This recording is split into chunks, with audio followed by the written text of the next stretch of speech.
ICS4U. This lesson is going to be about converting characters to ASCII, going back and forth between the two. And I just want to show you some examples and some things that you may or may not be obvious here. So we're going to start out with an integer called x, and I'm just going to set it to 1. And we're going to have a character called ch, set it to uppercase A.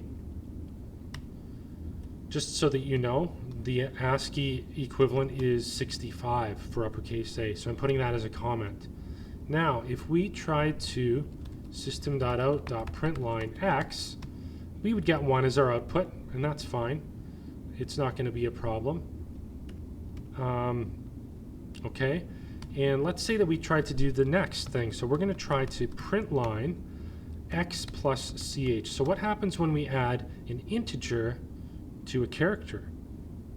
So x is 1.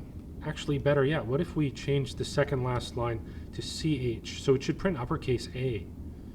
So let's run this program and see what we get. So we should get uppercase A, and then whatever, and apparently we can add an integer to a character. And look at what happens here. So when we print out ch, we get uppercase A. When we print out x plus ch, it gives us 66. So it's seeing the x, it's seeing, okay, you want to use, what is x? X is an integer, okay, what do you want to add to it? Ch, okay, we're just going to convert that into an integer. So this is probably one of the only times when Java does this for you, and that's because characters are just really integers. And there's just a simple lookup for the ASCII that it uses. Now, what would happen if we did system.out.println ch plus x? So this is the other way around. Let's run it and see what happens. I think I know what's going to happen, but I don't program in Java very much, so let's see what we're going to get here. And we still get 66. So no matter what order they're in, you still get 66. So if we wanted to print it out and force uppercase B to be printed, we could do the following.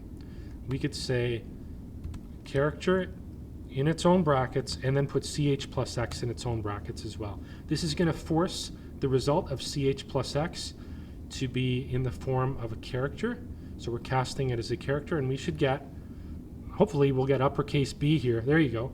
So we get uppercase B. So just be aware that when you're adding, it's very useful to be able to take a character and when you're doing, let's say you're doing an encryption. So you're doing a shift encryption where every A is going to be C, every B is going to be D, every T is going to be U. So you're going to be shifting 2 characters over in the alphabet. If every Y is going to be wrapping around to A, for example. Well, you can do that by adding 2 to it, but just be aware that if you want to see the character, you have to cast it as a character. Okay? A couple other things. If I did ch equals 67, what kind of a variable is ch? Ch is a character, right? However, we're trying to store a 67 in that. What's going to happen when we print it out? So let's try printing out ch at the end. So remember, ch is a character. We're trying to store the number 67 in there. But because it's a character, when we run it, we're seeing that it prints out the ASCII equivalent to 67, which is C. How about this? X, which is an integer. What would happen if we tried to store uppercase D in X? So let's try printing out uppercase X. Let's try printing out X, which has, we've stored uppercase D in there, even though it's an integer. The types are very consistent, so as you would expect, it should print out an integer. And there you go, 68.